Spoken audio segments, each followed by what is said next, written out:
اعوذ باللہ من الشیطان الرجیم بسم اللہ الرحمن الرحیم۔ پارہ نمبر 1، سورۃ البقرہ، آیت نمبر 27۔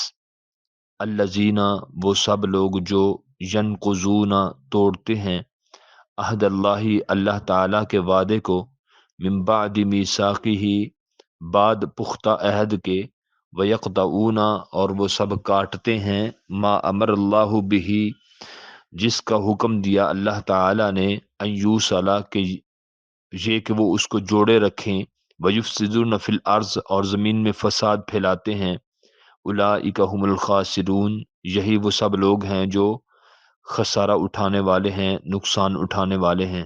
قرآن کریم کی ابتدا اور البقرہ کے آغاز میں ابتدائی، بنیادی اور مرکزی باتوں کا جو بیان ہوا ہے، یہاں اس عہد کا ذکر ہو رہا ہے جس کی پاسداری کا حکم ہے، جو روز اول سے ہی نوع انسانی سے لیا گیا تھا۔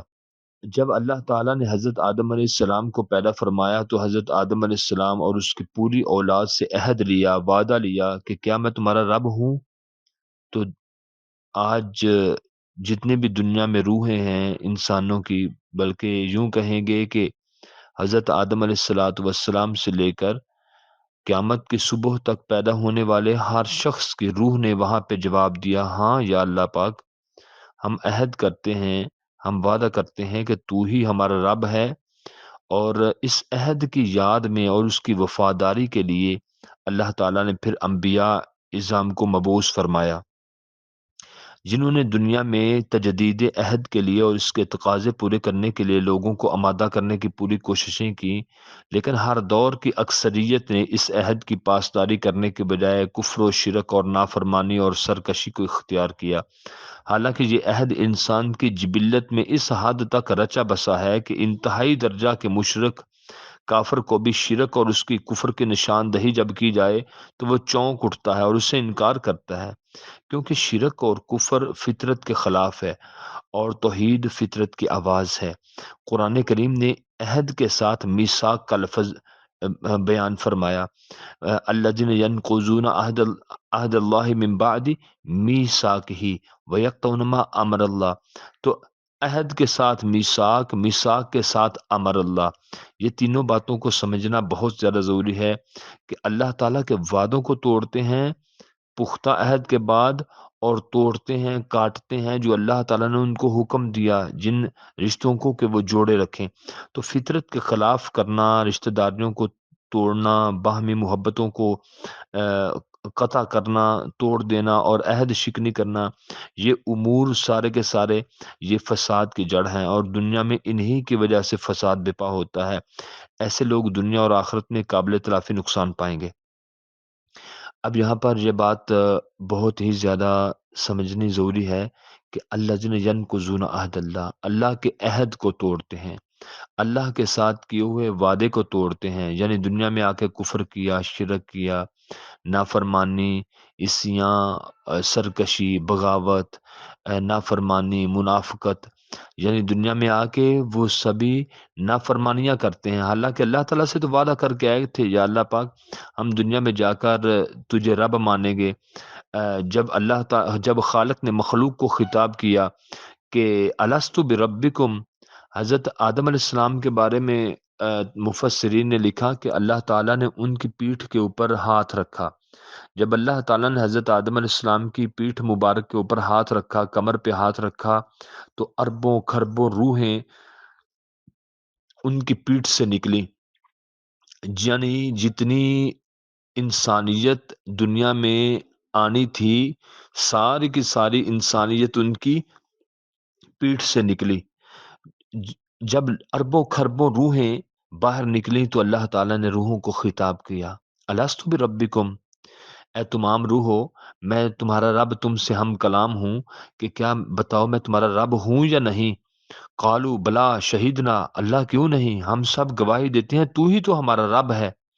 اب اللہ پاک نے پھر انبیاء کی روحوں کو الگ خطاب کیا، وَإِذْ أَخَذَ رَبُّكَ مِن بَنِي إِسْرَائِيلَ وَإِذْ أَخَذَ رَبُّكَ مِن بَنِي آدم وَإِذْ أَخَذَ رَبُّكَ، اور جب اللہ تعالیٰ نے وعدہ لیا، میثاق النبیین، نبیوں سے وعدہ لیا، لَمَا آتَيْتُکُم مِّن کتاب وحکمت ثم جاءکم رسول، ایک تو وعدہ لیا تمام روحوں سے، تمام انسانیت سے، ایک وعدہ لیا صرف انبیاء و رسول سے، اے میرے رسولو، اے میرے نبیو، ایک وقت اگر آ جائے کہ تم سب کی زندگی میں میرے نبی محمد صلی اللہ علیہ وآلہ وسلم آئیں تو پھر آپ نے بلا کیا کرنا ہوگا؟ روحوں نے پوچھا یا اللہ کیا کرنا؟ اللہ پاک نے فرمایا کہ آپ نے یہ کرنا ہوگا کہ آپ نے اپنی شریعت کو چھوڑ کر محمد رسول اللہ صلی اللہ علیہ وسلم کا کلمہ پڑھنا ہوگا، وہ میرا آخری پیغمبر ہوگا۔ پھر صرف کلمہ ہی نہیں پڑھنا، اپنی نبوت کو چھوڑ کر آپ نے ان کی اتباع اور پیروی کرنی ہوگی۔ سب نبیوں نے کہا کہ یا اللہ پاک ٹھیک ہے۔ اب تمام روحوں سے اللہ تعالیٰ نے پہلا وعدہ لیا کہ کیا میں تمہارا رب ہوں یا نہیں، دنیا میں جا کے میری عبادت کرنا۔ اب انبیاء و رسول کم و بیش 1.25 لاکھ نبیوں کے روحوں کو الگ خطاب کیا، اگر تمہاری زندگی میں میرے نبی صلی اللہ علیہ وسلم آئیں تو آپ نے ان کی اتباع اور پیروی کرنی ہوگی، یہ آپ کے اوپر لازم ہے، اور پھر ان کی مدد بھی کرنی ہوگی دین اسلام میں۔ اب جب قیامت کا دن ہوگا، یہاں اس کی میں ایک جھلک آپ کو دکھاؤں، خوبصورت جھلک، سورۃ یاسین میں آتا ہے، اللہ پاک فرماتے ہیں کہ قیامت کا دن ہوگا وَامْتَازُوا الْيَوْمَ أَيُّهَا الْمُجْرِمُونَ، اللہ تعالیٰ ایک آواز دیں گے، اے مجرموں آج علیحدہ ہو جاؤ۔ ایک بات یہاں پہ یہ بھی علمی نقطہ ذہن میں رکھیں، جن جن لوگوں نے جہنم میں جانا ہے قرآن کریم نے ان کو مجرم کہا ہے، اور مجرم کہا ہے۔ اگر میں اسی ٹاپک پہ گفتگو کروں تو مجھے 2-3 گھنٹے کا ٹائم چاہیے۔ تو قرآن کریم میں مجرم کہا، جیسے دنیا میں کوئی انسان کو بڑا گناہ کر لے، کو بڑا جرم کر لے تو اس کے بعد اس کی آنکھیں جھکی ہوئی ہوتی ہیں، چہرہ جھکا ہوا ہوتا ہے، شرمندگی، خفت اور افسوس میں وہ خود بھی مبتلا ہوتا ہے، اپنے کیے پر وہ پانی پانی ہو جاتا ہے کہ ہائے افسوس، مجھ سے یہ اتنا بڑا جرم کیوں صادر ہوا۔ تو یہ جو مجرم ہوتے ہیں جیسے دنیا میں سر جھکا کے، نظریں جھکا کے کھڑے ہوتے ہیں، ایسے اللہ تعالیٰ نے قرآن کریم میں فرمایا کہ جو مجرم ہوں گے انہوں نے اپنے سروں کو جھکایا ہوگا۔ ناکسوا رؤوسہم عند ربہم، 21واں پارہ سورۃ سجدہ، اللہ پاک فرماتے ہیں انہوں نے اپنے چہروں کو جھکایا ہوا ہوگا جو مجرم ہوں گے۔ باہر سورۃ اللہ تعالیٰ سورۃ یاسین میں آتا ہے کہ وَامْتَازُوا الْيَوْمَ أَيُّهَا الْمُجْرِمُونَ، اللہ پاک فرمائیں گے اے مجرموں آج علیحدہ علیحدہ ہو جاؤ۔ جب مجرم علیحدہ ہو جائیں گے، مومن علیحدہ ہو جائیں گے، اب مجرموں کو اللہ تعالیٰ خطاب کچھ اس طرح فرمائیں گے، اللہ پاک فرمائیں گے الم آہد، یہ سورۃ یاسین کے آتے ہیں، الم آہد الیکم یا بنی آدم، اے آدم کے اولاد، کیا تم نے اس سے قبل عالم ارواح میں جب ابھی دنیا میں نہیں پہنچے تھے، تمام روحوں نے کیا میرے ساتھ وعدہ نہیں کیا تھا؟ یا بنی آدم اللہ تعبد الشیطان، کہ اللہ تعالیٰ فرمائیں گے میں نے تمہیں تو وہاں پہ کہا تھا کہ دنیا میں جا کے تم شیطان کی پوجا نہ کرنا، انہ لکم عدو مبین، بے شک وہ شیطان تمہارا کھلم کھلا دشمن ہے، وان یعبدونی، اور تم سب نے جا کے دنیا میں میری ہی عبادت کرنی ہے، ھذا صراط مستقیم، یہی صراط مستقیم ہے، یہی سیدھا راستہ ہے۔ تو پتہ چلا کہ یہ اللہ کا عہد ہے دنیا میں آنے کے بعد۔ الذین، آج کے سبق کی طرف اب میں آ رہا ہوں، الذین ینقضون عہد اللہ، وہ لوگ جو اللہ کے عہد کو توڑتے ہیں۔ وہ اللہ کا عہد کیا تھا؟ دنیا میں جا کے یا اللہ صرف تیری ہی عبادت کریں گے، تیرے ساتھ کسی کو شریک نہیں بنائیں گے، مانگیں گے تجھ سے، مدد مانگیں گے تجھ سے، عزت مانگیں گے تجھ سے، کاروبار مانگیں گے تجھ سے، دنیا و آخرت کی بھلائیاں مانگیں گے تجھ سے، ہم یا اللہ پاک تیری ہی عبادت کریں گے، تیری عبادت میں ملاوٹ نہیں کریں گے، ہم کسی غیر کی پوجا پاٹ نہیں کریں گے، کسی دربار، مزار، آستانے، زندہ مردہ، پیر فقیر، حجر شجر، بت، کسی کی ہم عبادت نہیں کریں گے، یا اللہ تیری ہی عبادت کریں گے۔ تو ھذا صراط مستقیم، اللہ پاک فرمائیں گے قیامت والے دن اگر میری ہی عبادت کی ہوتی نا تو یہی تو سیدھا راستہ تھا، یہی تو صراط مستقیم تھا۔ اب دنیا میں آ کے اس عہد کو توڑ بیٹھے، اللہ کے ساتھ کیے ہوئے وعدے کو توڑ بیٹھے، جیسے دنیا میں وعدہ کر کے وعدے کو توڑ دیتے ہیں، ایسے اللہ کے ساتھ وہ وعدہ عالم ارواح میں کیا تھا، یا اللہ پاک ہم دنیا میں جا کے تیری ہی عبادت کریں گے، یہاں آ کے اس عہد کو، وعدے کو توڑ دیا۔ الذین، وہ سب لوگ، ینقضون، جو توڑتے ہیں، عہد اللہ، اللہ تعالیٰ کے اس عہد کو، من بعد میثاقہ، پختہ عہد کرنے کے بعد، یعنی پختہ عہد کیا تھا نا کہ یا اللہ کیوں نہیں ہم دنیا میں جا کے تیری ہی عبادت کریں گے، تو اس عہد کو وہ انہوں نے توڑ دیا۔ وَيَقْطَعُونَ، اور وہ کاٹتے ہیں۔ اب یہ دوسری بات، ما امر اللہ، جس کا اللہ تعالیٰ نے حکم دیا۔ اللہ کا حکم ایک ہوتا ہے، میری بات، آپ کی بات، استادوں کی بات، ماں باپ کی بات، کسی بڑے شیخ کی بات، کسی بڑے مربی اور مخدوم اور محسن کی بات، لیکن یہ ہے اللہ کی بات۔ اللہ کی بات کو، اللہ کے حکم کو کاٹتے ہیں۔ وہ اللہ کا حکم کیا ہے؟ اب جیسے اللہ کا وعدہ تھا کہ میری عبادت کریں، اب ایک اللہ کا وعدہ ہے کہ رشتوں کو ملا کے رکھیں، رشتوں کو جوڑ کے رکھیں۔ اب جن رشتوں کو جوڑنے کا حکم ہے ان رشتوں کو توڑا جاتا ہے۔ آج آپ دیکھیں دنیا میں کتنے لوگ ہیں جو رشتوں کو توڑتے ہیں۔ نہیں جی پرائے راہ دائے، نہیں جی ماپے نے تو ایڈے ظالم ہوندے نے، نہیں جی برادری ایڈی ظالم، اور نہیں جی برادری نو چھڑنے اسی بہن بھائیاں نو چھڑنے، ماں باپ نو چھڑنے۔ یہ رشتوں کو کن لوگوں نے توڑا؟ جو فسادی لوگ ہیں، جو رشتوں کو دیکھ نہیں سکتے۔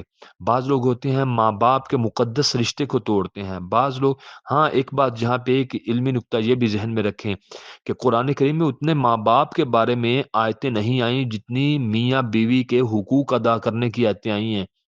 کئی لوگ ایسے ہوتے ہیں ان کے گھر میں اگر 4-5 بچے بھی ہو جائیں وہ پھر بھی اپنی ناکام کوششیں کرتے ہیں، اللہ کرے ان میں طلاق ہی ہو جائے تو اچھا ہے۔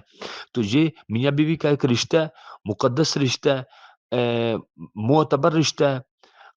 اب اس رشتے کو توڑنے کی کوشش کرتے ہیں۔ بہن بھائیوں کا مقدس رشتہ ہے، ان کو بھی توڑنے کی کوشش کرتے ہیں۔ ماں باپ اور اولاد کا رشتہ ہے، ان کو بھی توڑنے کی کوشش کرتے ہیں۔ استاد اور شاگرد کا ایک سچا رشتہ ہے، اس کو بھی توڑنے کی کوشش کرتے ہیں۔ دین کا رشتہ ہے، ان کو بھی توڑنے کی کوشش کرتے ہیں۔ ہمسایوں کے ساتھ اچھا سلوک ہے، اس کو بھی توڑنے کی کوشش کرتے ہیں۔ رواداری، محبت، الفت، مودت، خیر خواہی، ان رشتوں کو بھی توڑنے کی کوشش کرتے ہیں۔ اللہ تعالیٰ نے فرمایا کہ وَيَقْطَعُونَ مَا أَمَرَ اللَّهُ بِهِ أَن يُوصَلَ کہ وہ جوڑے رکھیں۔ جن رشتوں کو اللہ نے جوڑنے کا حکم دیا، وَيَقْطَعُونَ وہ ان رشتوں کو توڑتے ہیں۔ وَيَقْطَعُونَ مَا أَمَرَ اللَّهُ اور وہ کاٹتے ہیں اور وہ توڑتے ہیں ان رشتوں کو، ان حکموں کو جو اللہ تعالیٰ نے حکم دیا، أَن يُوصَلَ کہ ان کو جوڑ کر رکھا جائے۔ وَيُفْسِدُونَ فِي الْأَرْضِ اور زمین میں فساد کرتے ہیں۔ أُولَٰئِكَ هُمُ الْخَاسِرُونَ یہی وہ سب لوگ ہیں جو خسارہ پانے والے ہیں، گھاٹے والے ہیں۔ ہمارے معاشرے میں کتنے لوگ ہیں جو تویز گھنٹا لیتے ہیں کہ فلاں میاں بیوی کے درمیان رشتہ ٹوٹ جائے، فلاں بھائی بھائی آپس میں نہ رہیں، فلاں جگہ پہ فلاں کا رشتہ ہو رہا ہے وہ ٹوٹ ہی جائے تو اچھا ہے۔ پھر اس طریقے سے بہن بھائی آپس میں نہ رہیں، والدین اولاد کے ساتھ رشتہ نہ رہے۔ پھر یہ سب سے جو بڑا المیہ ہے، جو سب سے زیادہ تعویذ بک رہے ہیں، تعویذ فروش جو دے رہے ہیں، یہ گندے دھندے میں لگے ہوئے ہیں، وہ اس وقت یہ ہے ہمارے معاشرے میں کہ میاں بیوی کا تعلق ٹوٹ جائے۔ جب ہم سورۃ البقرہ پڑھتے ہیں تو اس میں کیا آتا ہے؟ حضرت سلیمان علیہ السلام کے دور میں پہلے پارے میں آتا ہے، کیا کام تھا کہ میاں بیوی کے درمیان رشتہ جو ہے وہ ٹوٹ جائے۔ آج بھی وہی گندے جراثیم قوموں کے آج ہمارے معاشرے میں سرایت کر چکے۔ وہ یہ ہے کہ میاں بیوی کا رشتہ اچھا نہیں لگتا۔ بھئی ایک جب میاں بیوی کا رشتہ ٹوٹتا ہے نا تو پھر دو فرد آپس میں الگ الگ نہیں ہوتے، دو خاندان الگ الگ ہو جاتے ہیں۔ وہ جو آپس میں ان کا ایک محبت اور الفت کا رشتہ تھا وہ ہمیشہ کے لیے ٹوٹ جاتا ہے۔ پھر دو خاندان ایک دوسرے کے ساتھ مل بیٹھنے سے کو تیار نہیں ہوتے۔ تو ہمارے معاشرے کا سب سے بڑا المیہ یہ ہے کہ ہمیں رشتے اچھے نہیں لگتے۔ تو میں پہلے بھی بات ابھی عرض کر چکا کہ بعض اوقات 5-6 بچے ہو جاتے ہیں، لیکن پھر بھی لوگ کہتے ہیں ہمیں فلاں جگہ سے رشتہ نہیں ملا تھا، آج ہمیں وہی رشتہ ملے۔ بھئی وہ اپنے جوانی ان کی ڈھل گئی، وہ اب بڑھاپے میں ان کا قدم آ گیا، 40-50 سال ان کی عمر ہوگی، لیکن پھر بھی کہتے ہیں کاش کہ وہی رشتہ ملے، ہمیں نہیں ملا تو کسی کو بھی نہ ملے۔ یعنی لوگوں کے گھر مکمل طور پر خراب کرنے کے لیے بعض اوقات ناکام کوششیں کرتے ہیں، بعض اوقات مثبت کوششیں کرتے ہیں۔ پھر یہ ہے کہ اس کے لیے کفر کرنے تک بھی چلے جاتے ہیں، شرک کرنے تک بھی چلے جاتے ہیں، ان مقدس رشتوں کو توڑنے کے لیے ہر حربہ استعمال کرتے ہیں۔ تو رسول اللہ صلی اللہ علیہ وآلہ وسلم کی ایک بڑی خوبصورت حدیث مبارکہ ہے، یہ مسلم کی حدیث ہے کتاب البر والصلہ میں آتا ہے، حضرت عائشہ صدیقہ رضی اللہ تعالی عنہا فرماتی ہیں جب اللہ تعالیٰ نے عرش بنا دیا، زمین و آسمان کا نظام بنا دیا، تو یہ جو رحم تھا نا، رحم کیا ہے؟ یہ جو آپس میں محبت اور پیار ہے، یہ رحم کا جو جذبہ تھا نا، یہ فوراً اس نے اللہ تعالیٰ کی بارگاہ اقدس میں جا کر ایک اپیل دائر کی، استغاثہ پیش کیا، اپیل دائر کی، ریٹ قائم کی۔ کیا کہا؟ درخواست کرتا ہے اے میرے رب مجھے انصاف چاہیے۔ اللہ تعالیٰ نے فرمایا تجھے انصاف مل گیا۔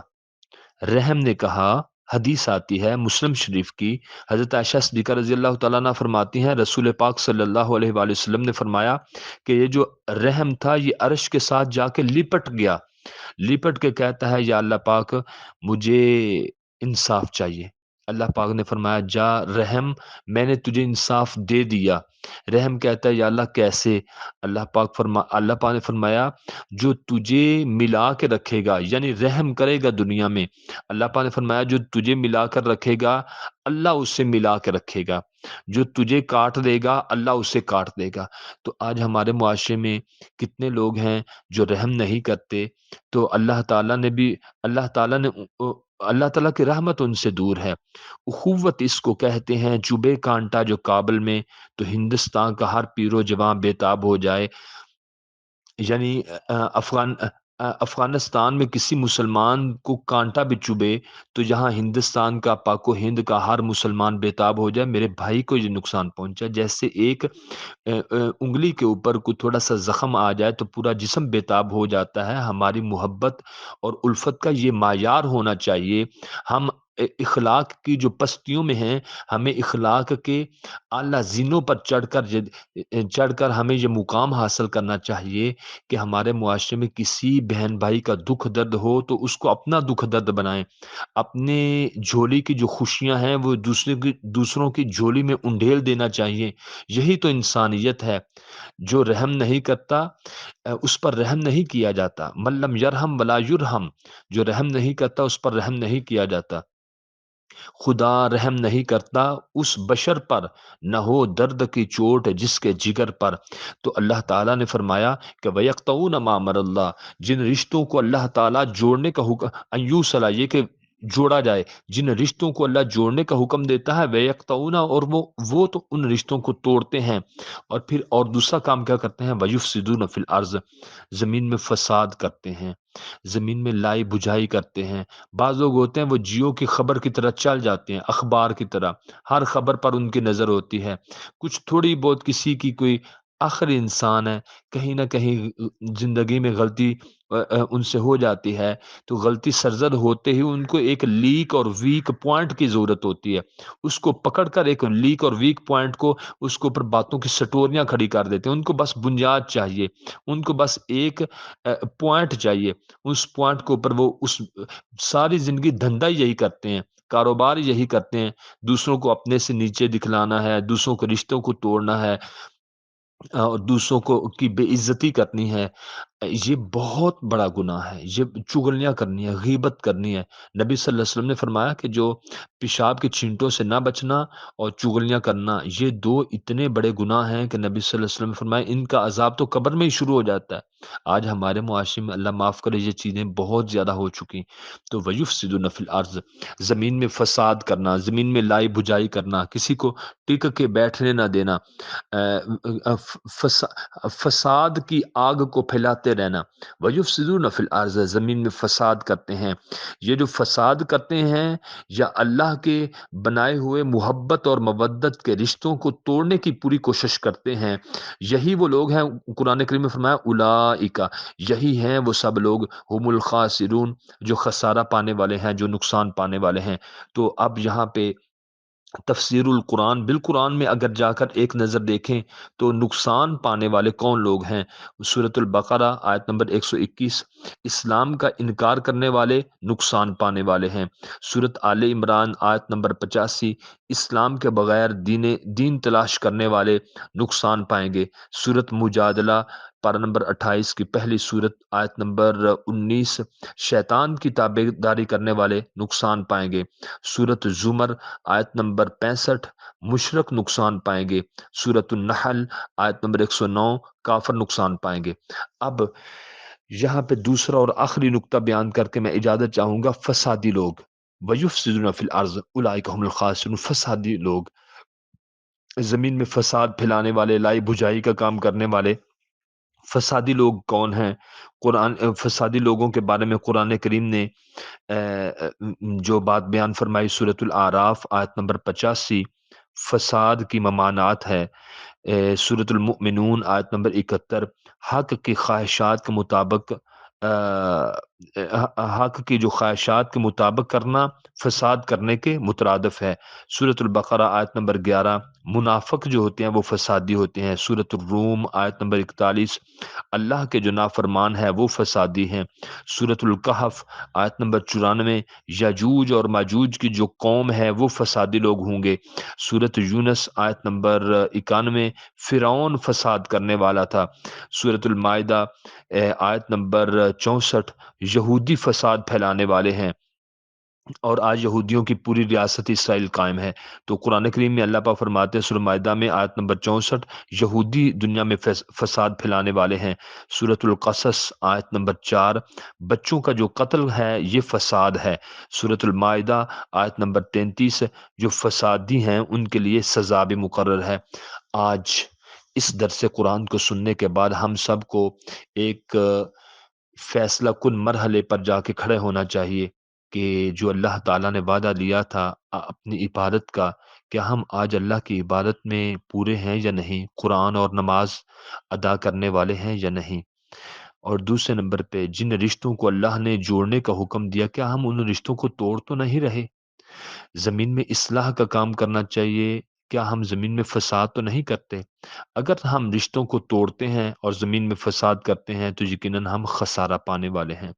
جو یقیناً خسارہ پانے والے ہیں وہ جو گھاٹے والی زندگی گزارنے والے ہیں، وہ جنت میں تو نہیں جا سکتے۔ اس لیے اپنی ذات کا محاسبہ کرنا ہے اور اپنے اعمال کی اصلاح کرنی ہے۔ اللہ تعالی ہم سب کو نیک بنائے، کما حق دین اسلام کی تعلیمات پر عمل پیرا ہونے کی توفیق عطا فرمائے۔ آمین۔ السلام علیکم ورحمۃ اللہ وبرکاتہ۔